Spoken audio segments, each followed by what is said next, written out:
Hey everyone, welcome to today's Lunchtime Nuggets. I'm Robin Weisner.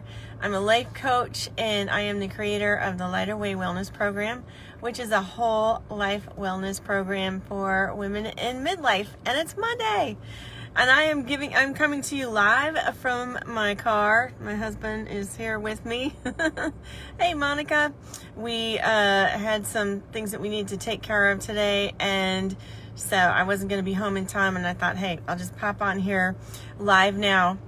So this week, I want to take you through 3 steps to food freedom. This is kind of the key of what I do when I work with women in the Lighter Way program, whether you're doing the VIP one-on-one coaching or the Blaze program. My whole goal is to help you get to that freedom, get you to the goals that you're looking for in a faster way than if you did them by yourself, and in a way that has lasting transformation. So if you're joining me live, give me a thumbs up or a little heart. Let me know that you're there. If you're watching on the replay, give me a hashtag replay. And I'm going to try to keep this short and sweet as we're waiting for our son to come back to the car. So one of the things when I work through with my clients and taking them through the goal setting, I like to use the analogy of goal mountain. And what that means is, I use that because number one, I love mountains, but number two, like if you were planning to climb a mountain, there's a lot of things that you have to do before you just start taking your first step and climbing towards the peak, right? Like imagine that at the top of your mountain, that's your big overarching goal that you're aiming for. And if it's a big goal, you're not likely going to get there in 1 hour or 1 day. It's going to take some time, so you have to plan your trip. And you also need to know, what I want to talk about today is you need to know, chart your path. You need to know where you are coming from. And hold on just a second here, because Billy's already done. Hold on. Are you already done? Yeah. Okay, hold on. I'm live. So Billy's back in the car, so I'm going to keep going. So before you, like say if you were heading out on a hiking trip, before you even get started, you need to know, like, where do I enter into the park to get onto this mountain? What are the weather conditions up ahead? What kind of equipment do I need? What are the physical strengths that I need to have before I start climbing up this mountain? And like, what is my current status, right? The best way to get to your goal is you need to know where you're starting from now, and then you need to know exactly where you're going so that you can understand the gap between the two. And then once you understand that gap between where you are and where you want to go, then you can start making realistic goals. And what I call on that pathway up the mountain, I call base camps, or you can call them milestones or whatever, but they're places where you, along the way where you stop. It's like a major resting point where from that perspective, from each base camp, you have the ability to look back at where you've come so you can see what worked well and what didn't. And then you only look up to the next base camp instead of all the way to the mountain peak. You're just looking at the next base camp so that you can make it smaller and more manageable to getting to your goals. So there's 3 steps to it, and the first one that I want to talk about today is charting your path. Tomorrow I'm going to talk about crafting your vision, so that's like planning it out.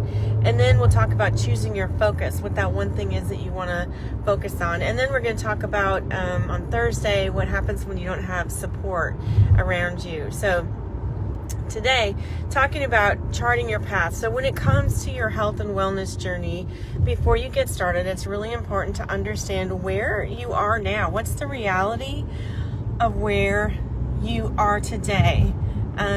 Because we have to be realistic. And so some of the questions that you can ask yourself, and this is kind of your homework assignment, so maybe get out a pen and paper and jot these things down and think about it, because getting started on your journey, it's helpful to know what is the cost of staying the same. Because whether you choose to climb up that mountain, whether you choose to start up that mountain, or you choose to wait until perfect conditions, there's a cost. There's always a cost for change as well as staying the same. So think about this. Do you think about food all the time? Are you constantly having a conversation in your head about, should I eat this or shouldn't I eat this? Is this good or is this bad? When you eat something that you consider that's not healthy, do you then skip a meal?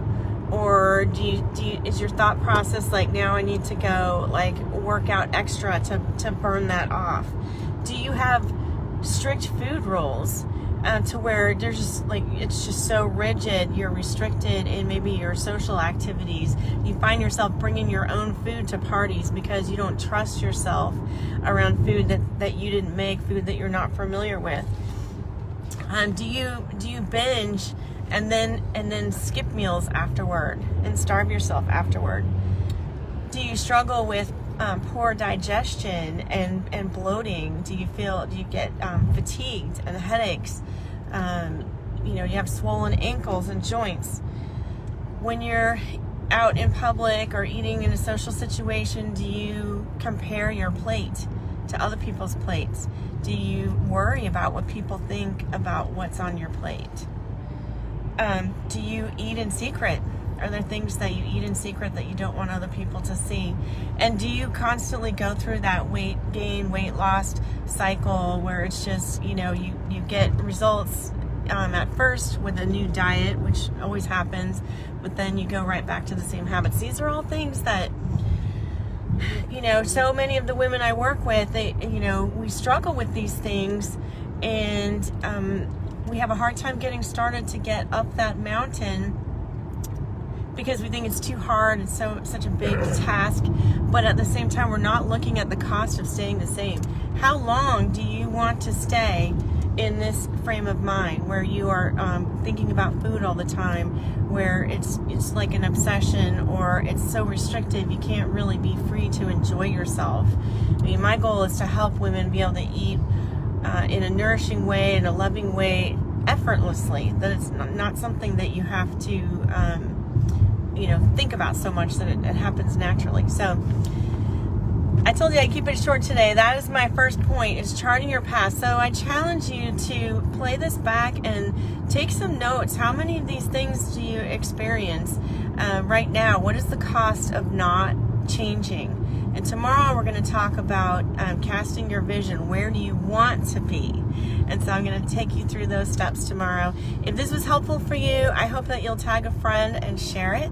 And I will see you tomorrow on Lunchtime Nuggets. Take care. Bye.